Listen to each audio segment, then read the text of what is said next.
Hello YouTube community. This feels very strange. For a start, I'm not drunk. And secondly, this has been a very long time since I've made a video, and also so long that Shitcase Cinema has almost stopped being a thing at the moment. Even the little icon's gone, so the thing that I pay homage to is on the down low, and I'm even worse at even being on the up high before coming down to the down low. So anyway, my computer is a new computer and it's got Windows 8 and I don't know how to edit videos or anything, so I thought I'd make a short video so there's less chance of me screwing it up, and I can just tell you some shit lit that you should read, which isn't shit, so it's kind of counter to what this whole channel is about, but who cares? First thing, is it just me or is everything shit? Now, this is probably the perfect guide to everything that's shit, and also the perfect book for this channel, almost the poster book if there was such thing as poster books. You don't really have poster books unless you can have front covers of the books, but then it's normally just hipsters who have them not even read the book. Anyway, this is like the stupid signs book I talked about in an earlier video. It's dying breed because we have the internet, we have blogs, we have that website, Wordsmith or whatever it's called. So basically this is just like an A to Z of shit things. There's a sequel to it, but that came out ages ago and this came out even more ages ago. And it's basically like a hard copy of a blog. And it just gives you like, it's very out of date now as well, it just gives you like shit on various things, celebrity magazines, why they're shit, Crazy Frog, why that shit, if people can even remember who the Crazy Frog is. And it does make a very good point about the Crazy Frog. There's other very good points for life, so this will definitely set you up as a rounded human being if you read this book.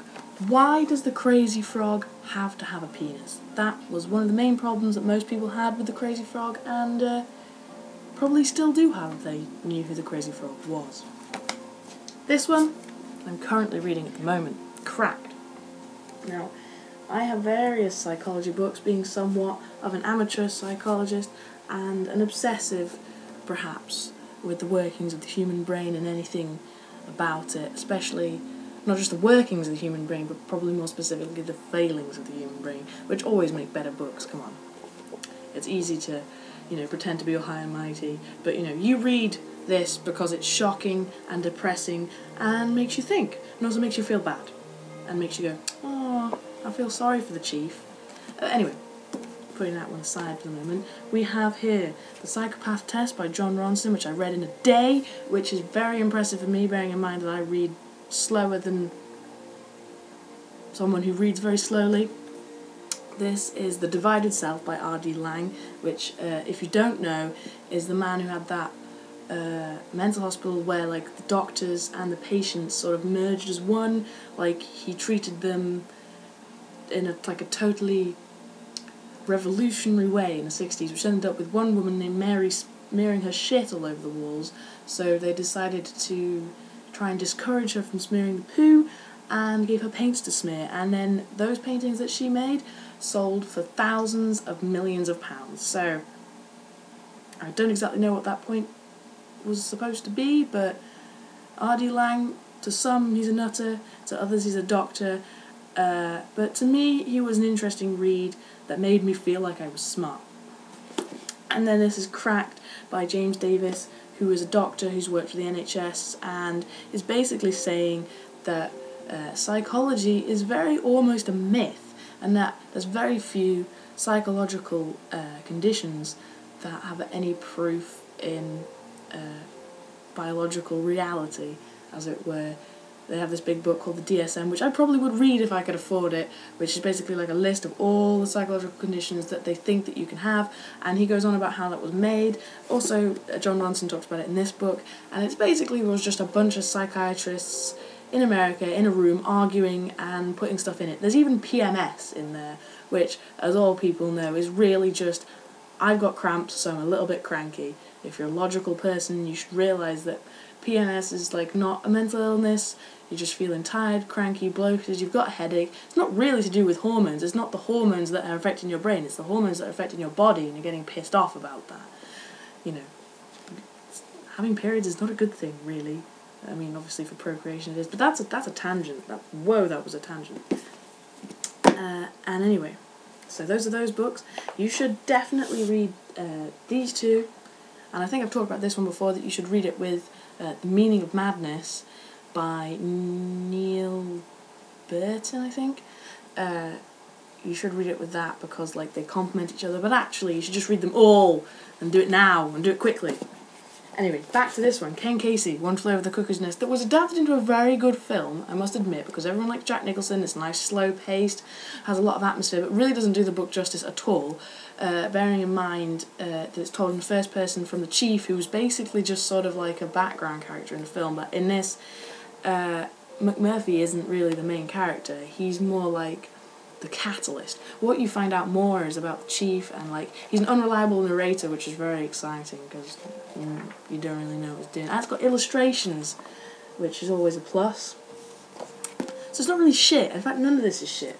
All of this is good. Obviously, Ian Banks' The Wasp Factory, which, as you can see, I intended to do a video on when I started my course, which I've now finished. That's probably 3 years ago now.